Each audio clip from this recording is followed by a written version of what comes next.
Hi everyone, it's your $2 Tuesday movie critic, and I'm here today with another Oscar nominated movie.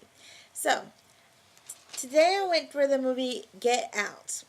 Now, initially, I did not want to see this movie because it was advertised as a horror movie, and I don't watch scary movies, period. But my sister promised me it wasn't as bad as I thought it was going to be, and I should try and watch it. So, we actually did watch. We watched it together, and I have to say, I'm glad I did. I don't know if I would watch it again because it was not necessarily. I don't consider it a horror movie because there were no monsters coming out or any slashers, or for the most part, very little bloodshed at all. I mean, there were one or two fisticuffs type scenes, but other than that, yeah, there wasn't a lot of that going on. But it was a psychological thriller. It was excellently done. I love the acting of all the people involved. It takes place in present day, and from the very beginning, it freaked me out. And for the average, person that goes to see this movie, I have a feeling it will freak them out too, because the very beginning of the movie was just like, oh my gosh. And you wonder where it's going to go from then. And then it comes to this bright and sunny scene with this couple riding in the car, or just this couple there getting ready to go on a trip. And, you're like, okay, I know what I just saw a minute ago. And now what I'm seeing, and you never see that full circle moment. Like, what happened from that first scene until, like, somewhere about maybe middle of the movie. And then it just goes, whoa. And you're like, I'm in it now. I can't turn away. But it does get really, really freaky.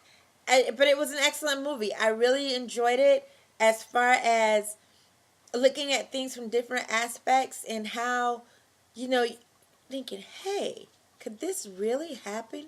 Could people really do this? Would people really want to do this? And it just takes you on a journey. And it's one of those movies that you want to have a conversation about it after, which my sister and I did. Will I go see it again? I don't know. I'm not sure about that. I haven't decided. But I would recommend that other people see it, because it is one of those movies that will get a good conversation going, if nothing else.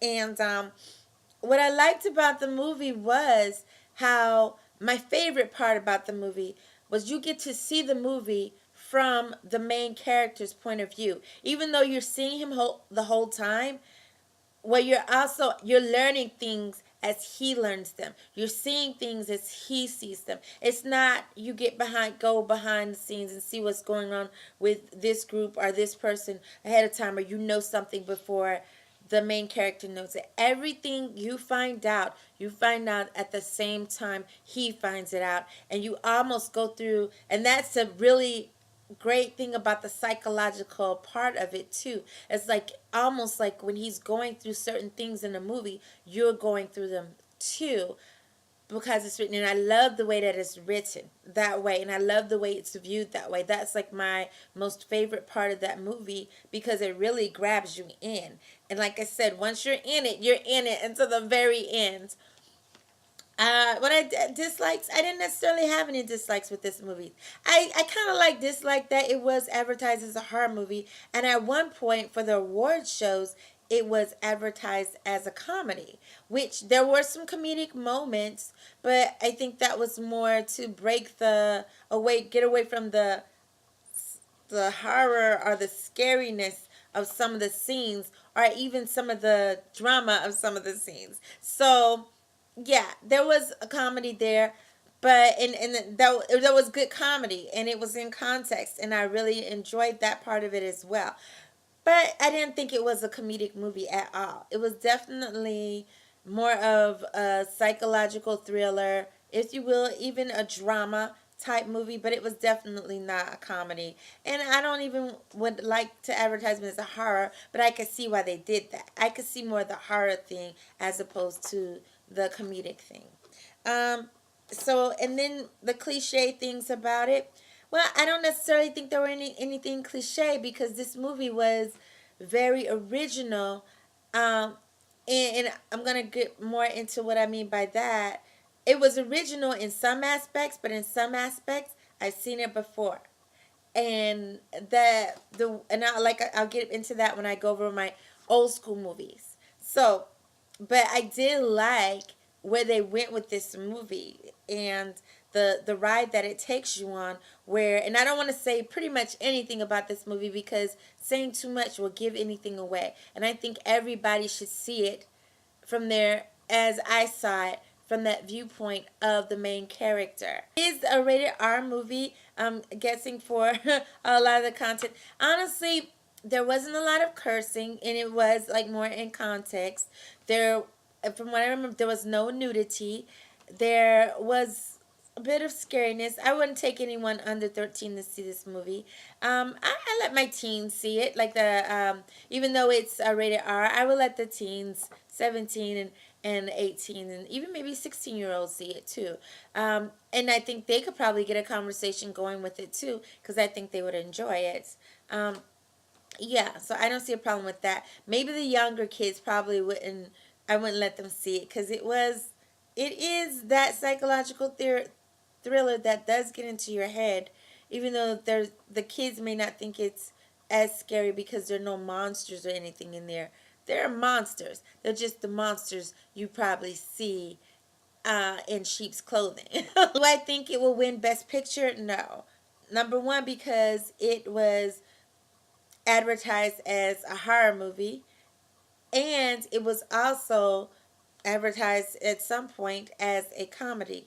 And neither one of those have a good, not that those types of genres have not won in the past, but they don't have a good record of winning. Most of the time, it's going to be that drama that gets that movie. And this wasn't a dramatic enough, I think, to gain the attention. But the originality of it all, and we'll get to that. It's also nominated, here we go, for Best Director, Jordan Peele. And again, I really enjoyed this movie and how he decided to get into the psyche of people and let people look at things, something new, something old in a new way, so to speak. And I really like that. I really dug that about this movie. So if he wins his Best Director, I wouldn't be surprised. I don't think it's gonna happen. He's up against a lot of good, other good movies. I have not seen The Phantom Thread, so I don't know about that one. But the other movies that he's up against, they're not majorly dramatic. Dunkirk, I don't really think it should win anything. I do not like that movie at all. That's just my opinion. But Lady Bird, I think that has more to do with the commercialism of it than anything else. It was a simplistic type movie, and I'll talk more about that during my review of that movie. And The Shape of Water, which is a well done movie as well.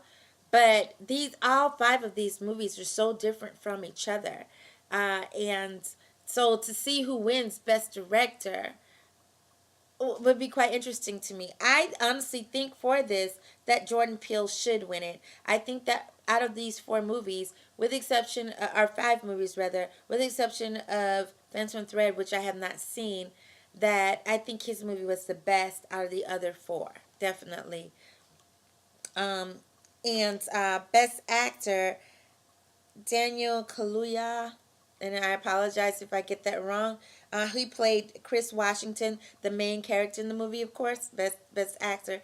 I honestly think that's going to go to Gary Oldman for Darkest Hour, which I think it should go to him. No offense to the guy, because he did his thing in this movie, no doubt about it. And that's one of the reasons I love that you got to see the movie from his point of view. And he got to do all these emotions, and it was just beautifully done. And he's such a great actor. This is the only thing I've seen him in, but just from this movie, I was greatly impressed. I just think that, and I don't think that necessarily Gary Oldman did a better job than Daniel Kaluuya. I just think that the movie itself, with him in it, when I look at Best Actor, Best Actress, I look at, could someone else have done this part and it had about the same effect, if not better, for the movie Darkest Hour, I can say no. I think that only Gary Oldman could have done this part. He did such an excellent job. For this movie, Get Out, it was more about the movie and what was going on in the scenes and stuff than it was necessarily about the actor. And so I think that I could have pictured um, quite a few other guys in this movie doing this movie just as well, doing this movie as this character just as well as him. So, and that aspect, that's why I don't think that, best actor, I think it would probably be better with Gary Oldman. But both of them did such excellent jobs. Again, uh, and also it was up for best original screenplay. Now with the best original screenplay, that was up against quite a few good movies as well. I have not seen The Big Sick, so I don't know about that one. But again, it was up against Lady Bird and Shape of Water, and also against Three Billboards. I think that I think I haven't seen Big Sick, so I don't know. But for the most part, having seen the other three movies, I would say that Get Out was the best of those of the three others for best original screenplay, only because the storyline, it takes something old and makes it new again, and you see it from a new way, and something that I don't know if people would have thought about before, something like that actually happening. The other movies are um, things you have seen before. Maybe different people or different characters playing those parts, but you've seen it before. So, and I'll get more into that with my reviews of those movies. So it was good, but I think that, yeah, I think that it should win Best Original Screenplay. And my two old school movies that I compared it to, my first one, and this is why I was saying, the Stepford Wives, because in this movie it's almost the same thing where you have this one group that is trying to control this other group, and and it's almost like that in Get Out, where you have that same thing kind of happening. They never actually, but in Get Out, they actually explain how it's being done. They never really do that in the Stepford Wives. Now, this is the original one. This movie came out in 1997, and then a later version of it starring Nicole Kidman came out, and they did it. This was more dramatic. The Nicole Kidman's version of the movie, or the people that directed Nicole Kidman in that movie, it was more of a comedy, but it was still, around the same thing. One group trying to control another. My other old school movie that I compared it to was Invasion of the Body Snatchers, where you have this alien nation coming trying to control humans. And, there was the original version came out in 1956. And then again, coincidentally enough, Nicole Kidman had another version of it later on in the new millennium, and that one was actually done very well too. And both of them were like action thrillers, drama type movies. Very well done. I enjoyed. I didn't watch the original version because it was scary, and so I was like, "No way, Jose." So I did not watch it, but I did watch the version, Nicole Kidman's version, just like I watched both versions of the Stepford Wives, and I have to say both were done very well. I didn't. I think I like the more comedic version better, just because it wasn't as scary. But that's just me. So those are my reviews for this time. Let me know what you think at the bottom of the screen, and I will see you next time.